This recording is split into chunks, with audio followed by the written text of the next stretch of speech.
close it starts to end up on the brink. I tried so hard, but all these scars, they cut so deep I bleed. I fell so fast from heaven, it's like someone clipped my wings. Now I'm falling, and I can't see the ground. Can we stop this gravity? It keeps bringing me down. I can't breathe, and I don't wanna die. Can we stop this gravity? 'Cause I don't wanna say goodbye.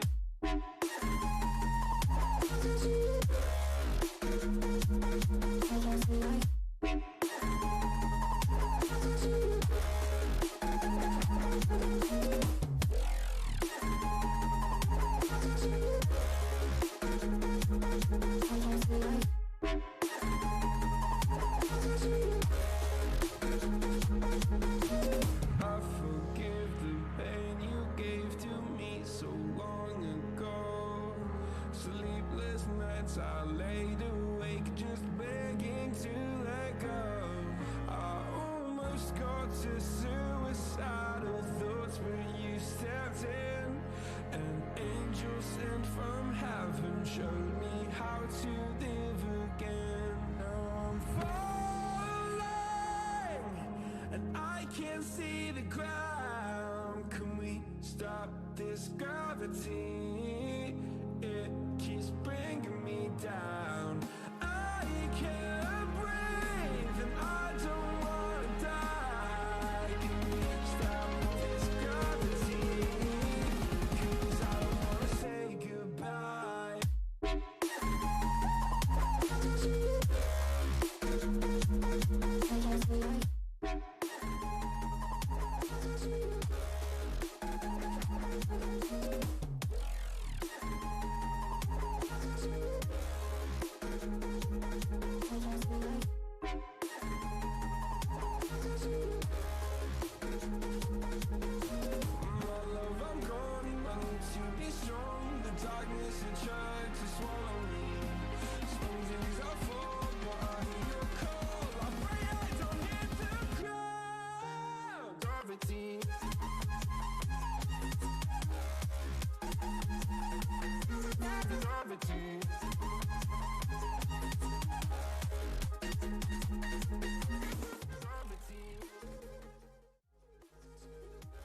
Yo, yo.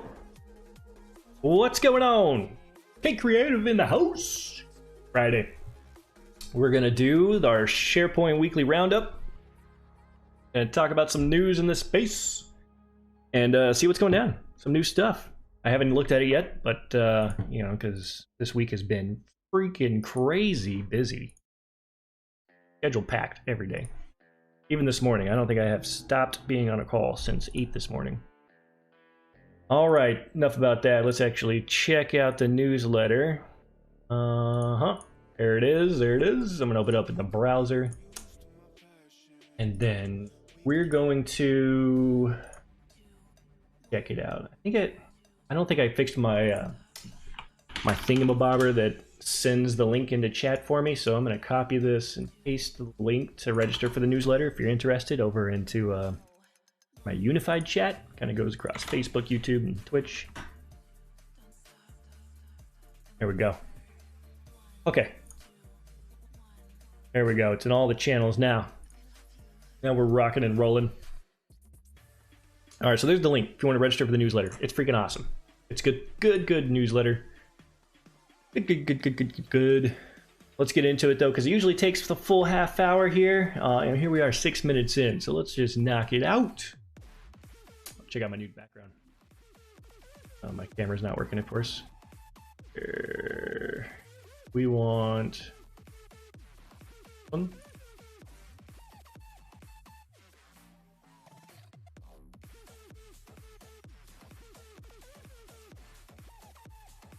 There we go. I'm here. Whoop. All right, let's do this. I'm not a fan of this song either. You know, greatest playlist. No, this is NCS releases, like new releases for no copyright sounds. Not a fan of a lot of it. I wish I could find a better open source streaming non-copyright material music source. That's a mouthful. Okay, let's take a look at this newsletter somewhere. Where did it go? Nope. Nope. I had it open, I swear. What happened to it? Here we go. Boom. Newsletter up. Righty. Just with that. All right, here we go. Newsletter, SharePoint Weekly Roundup, top news stories around the blogosphere, and SharePoint events. Those are the 3 topics of today. The 3 categories of news we're going to go through. So, top news stories. Here we go. How to avoid the mistakes made in the UN data breach. TechRepublic. Talked about this last week when this happened, and I think we even wrote a blog post about it. So if you're looking for some help understanding the details of that, or you've got some security concerns in your environment, definitely call us. Call someone. Don't let this be you. Falling prey to a hacker because it neglected to properly patch its systems. What was it? July, I think, was when it happened, and the patch that they should have installed to fix this was back in March, February, and April. Yeah, February and April. So anyways, any new news here since last week? Let's see. The particular attack that your colleagues reported on is not a landmark event. What? These things, attempts to attack the UN IT infrastructure, happen often. The attribution of any IT attack remains very fuzzy and uncertain, so we're not able to pinpoint to any specific potential attacker, but it was, from all accounts, a well-resourced attack. Good to know. Definitely targeted there, huh? But why did the UN cover up this attack, given that it was a hack on computers that carried sensitive humanitarian and human rights data that might involve partner organizations and aid agencies? Didn't they need to know that you'd been hacked? Why, yeah. In response, Dujarric is, what is he? Stéphane Dujarric de la Rivière responded, who is the UN spokesperson, okay? He said, it was not. As I said, we're under constant, like anyone, their attempts are made regularly. The server in Geneva that you were referencing to was part of a development environment and contained non-sensitive data from 2 development servers used for web application people who needed to be notified were notified. So they say. So there you go. Bunch of information if you're looking for like the lowdown on, and there's even a video they're playing in the background I didn't notice. To get more information on that. So there you go. TechRepublic, Lance Whitney. Whoop. Microsoft releases sensitive by default upload for SharePoint Online. Over at Petri. Let's see what they're saying here. Tony Redmond, independent consultant who specializes in Microsoft collaboration technology, says, on January 27th, the marked new files as sensitive by default feature reached general availability status. The idea is to block external access to Office files uploaded to SharePoint Online document libraries until the Office 365 DLP engine has determined that no sensitive data exists in the files. Interesting. Oh, that's pretty neat. I like that. Here we go. DLP processing for SharePoint Online is not immediate. Background jobs run periodically to detect and process policies for new files that users have created or uploaded to libraries. The period between a new file appearing in a library and DLP processing varies and could take several hours. Wow. Depending on factors such as service load. During this time, the possibility exists that users might share files containing sensitive data externally and so cause data leakage. Real-time DLP processing for SharePoint Online might be technically possible, but it would take a lot of re-engineering. Unlike Exchange Online, SharePoint doesn't have a choke point where all data must pass through before it passes out of an organization. Exchange Online uses the transport pipeline for this purpose, and transport rules ensure that policies are applied to all messages as they pass through the pipeline. By comparison, SharePoint Online applies DLP policies as new files are crawled and indexed. There you go. Some steps on how to restrict sharing, and then what sensitivity by default means or does. Let's read that real quick. Instead of disabling external sharing completely, Microsoft's solution is to implement a new tenant-wide setting for SharePoint Online. When set, any new file uploaded or created in SharePoint Online is deemed sensitive until it is processed. Okay. Users can share files after they are in SharePoint, but external users, including guests in the Office 365 groups, won't be able to access the content until DLP. Got it. It's probably a good rule of thumb there. Good process for Microsoft to implement. And then here's a look at what that might look like to get a notification. After DLP processing, the file will either be deemed sensitive and continue to be protected as per the policy settings, or not sensitive, in which case the standard SharePoint sharing setting apply and the user is notified that DLP has detected some. Tenant-wide setting. The important thing is that sensitive by default as a tenant-wide setting. You can't enable it for a specific SharePoint site, and you can't enable it unless you have already at least one DLP policy configured to process all SharePoint sites. Sensitive by default is not yet available for OneDrive for Business, but Microsoft says they're working on it. Here's some PowerShell to enable it, and better protection with sensitivity label. Explanation there. Sweet. Good to know. SharePoint bug proves popular weapon for nation-state attacks. It's the UN continuation here. Check it out. This is coming from Dark Reading. Dark. Thousands of servers could be exposed to SharePoint vulnerability CVE 2019-0604, recently used in cyber attacks against Middle East government targets. Researchers have detected multiple instances of cyber attackers using SharePoint vulnerability CVE such and such to target government organizations in the Mideast. These mark the latest cases of adversaries exploiting the flaw, which was recently used to breach the United Nations. So this CVE exists when SharePoint fails to check the source makeup of an application package. Attackers could exploit this by uploading a specially crafted SharePoint application package to an affected version of the software. If successful, they could run arbitrary code in the context of both the SharePoint application pool and the SharePoint server farm account. Wow. Microsoft released a patch for the vulnerability in February and later updated its fix in April, shortly after reports surfaced indicating the remote code execution flaw was under active attack. A series of incidents used the China Chopper web shell to gain entry into a target. Evidence shows attackers used the web shell to gain network access at several organizations. It says the vulnerability is still popular among attackers. In September 2019, researchers detected unknown threat actors exploiting the flaw to install several web shells on the website of a Middle East government organization. One of these was ITWorld, a web shell freely available on GitHub that resembles China Chopper. Later in September, Unit 42 saw the same Mimikatz variant. There we go. A lot of detail there, but you definitely want to get that patched if you haven't already. There's just too much going on now. Yeah, the attacks using that vulnerability are seeming to be rampant. All right, Microsoft previews conditional access policies for Office 365 apps.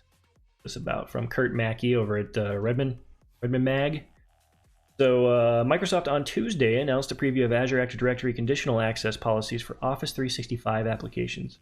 Conditional access policies can be used to check if certain conditions are in place before granting end users access to applications, known as early bound policy enforcement.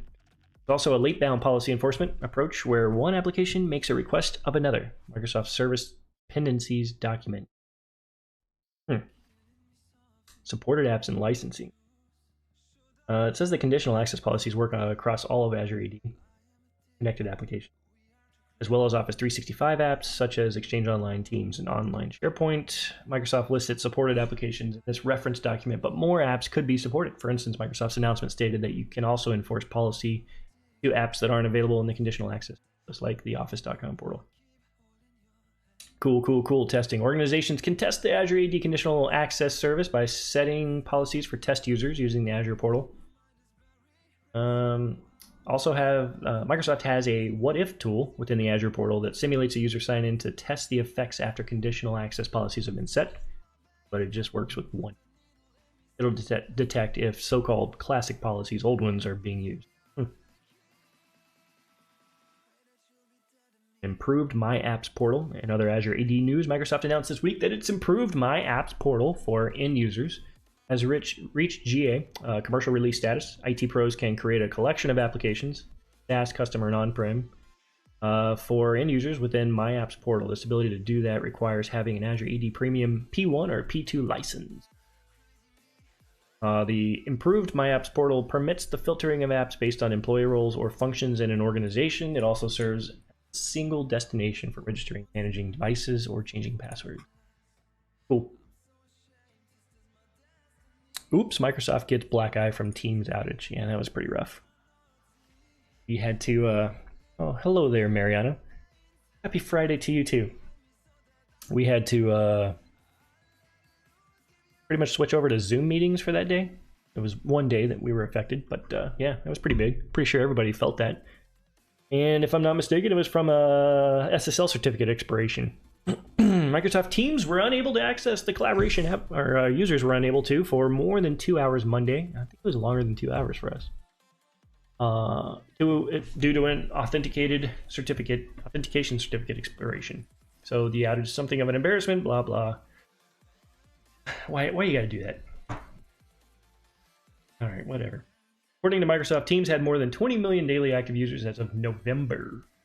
8 million. Definitely a black eye for Microsoft, especially when it has touted its reliability in the wake of some high-profile Slack outages in the last couple of years. All right. It's surprising that Microsoft didn't renew its certificate. Well, no, Sherlock. An SSL certificate enables a secure connection between a web browser or app and server and is required for HTTPS-enabled sites. It helps protect users against security risks such as man-in-the-middle attacks, if you didn't know, by allowing data to be encrypted. Whoop. Anything else? Reports of the issues began around 8:50 a.m. Yep, it happened. Not good. It happened. Moving on. NSA warns of cloud misconfigurations in wake of Microsoft's Azure error. What? This is coming from Redmond channel partner. David says, a new report from the National Security Agency titled Mitigating Cloud Vulnerabilities identifies that the agency considers the top cloud security issue plaguing organizations misconfigured privacy settings. The report is yet another indication that the NSA is taking a more active role in cloud enterprise security. For example, for its first Patch Tuesday release of the year, Microsoft included a patch for a vulnerability affecting the latest versions of Windows, covered and reported by Microsoft by the NSA. Misconfigured cloud settings have caused multiple incidents of data exposure, they're saying, from the Amazon Web Services cloud in recent years. Most recently, a misconfiguration error in Microsoft's Azure cloud exposed 250 million technical support accounts. In fact, the NSA reported report is dated January 22nd, the same day that Microsoft publicized the Azure data exposure. It's no surprise that NSA led off its guidance with the #1 vulnerability, misconfiguration. Yep. Other vulnerabilities for which mitigation guidance is given include poor access control, shared tenancy vulnerabilities, and supply chain vulnerabilities. Yep. Security.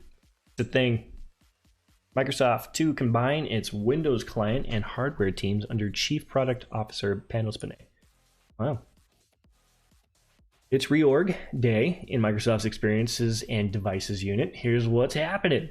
This is coming from Mary Jo over on ZDNet. First couple of months each year, Microsoft typically reorgs something. This time around, it's the Experiences and Devices unit under Executive Vice President Rajesh Jha, where a lot of the changes are happening. The biggest and boldest move in February 5th reorg being announced internally today involves the Windows Experience client side and the hardware teams. Microsoft's going to roll up those two businesses into a single team known as Windows and Devices, reporting to Chief Product Officer Panos. I've confirmed with a person familiar with the changes who asked not to be named. Let's see what else. Today's changes do not affect Microsoft's Cosine, Core OS, and Intelligent Edge team, which will continue to be a part of the Azure engineering organization under Executive Vice President Jason Zander, nor did the change the strategic priorities of Jha's experiences. What else? Say, for the past few years, they're saying Windows Office and Surface together have been designed together, making sure that the new Surface products would light up features in the operating system. Absence. So in some ways, he's saying Panay's new role is just a formalization of that operation procedure. Update. Here's an excerpt from Panay's internal email. Anything in there? A couple of interesting backstory tidbits about these reorg moves. Late last year, there were rumors that Panay might be on the hunt for a new role, either inside or outside Microsoft. And then he might consider joining Apple. Okay, all right. Belfiore is not going to assume his new OXO role until this fall. In mid-March, he and his family will be doing another semester at sea. educational experience, so he will be on leave at Microsoft from then till the end. Doing it right, man. Dude takes some freaking awesome sabbaticals. Going to lead team. Yeah, yep. All right, reorgs. Cool stuff, right? Move your cheese. If you read that book. PCMark clocks new Edge browser 10% faster than legacy Edge.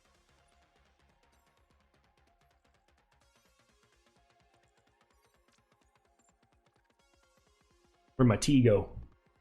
All right. Microsoft's Chromium powered, not only Microsoft's Chromium powered browser not only offers better web compatibility, support for Chrome extensions, and more privacy options, but also offers an edge in speed when compared to the company's legacy version of its Windows 10 browser.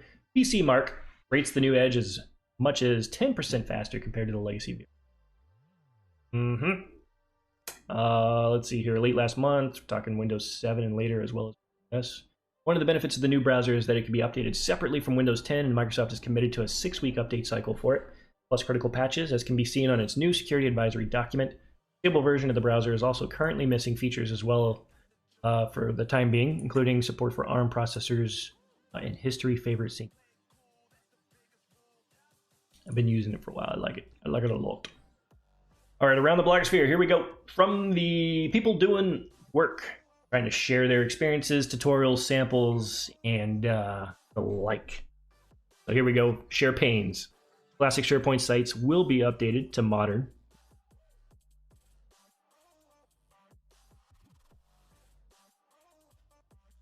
Here we go. Here we go. Here's the update. It looks like with this update, classic SharePoint team site homepages that have not been customized will be automatically updated to a modern homepage template. We'll begin gradually rolling this out to targeted release customers in early March 2020. The rollout will be complete by the end of May. How does this affect me? On classic SharePoint team sites, STS #0 only, where the homepage has not been customized, end users will see a modern homepage on their first home visit when this feature rolls out to your tenant. On that first visit, SharePoint will walk users through the new capabilities. The new homepage for your team site makes it easier to post news and to use the site on mobile devices. This change only affects the homepage of classic team sites when a homepage contains only out-of-the-box default web parts. Key point there. Such as getting started, document library, newsfeed, you know, the standard stuff. Classic team sites that contain customized content will not be automatically updated. This update does not create an Office 365 group for the team site, which would happen if the creation of a modern site. Site collection admins or site owners can choose to revert their previous classic homepage. Boom. Nicely done. Who is this again? Who is SharePains? I forgot.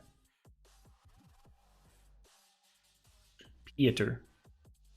The UN hack highlights the benefits of Bamboo's on-demand SharePoint service program. Boom! Told you we could help. There it is. There's a link to the blog post that Mr. Rob Manfredi wrote. Check it out. We can help. SharePoint Next Steps moves people to the latest collaboration experiences. Tell me about this.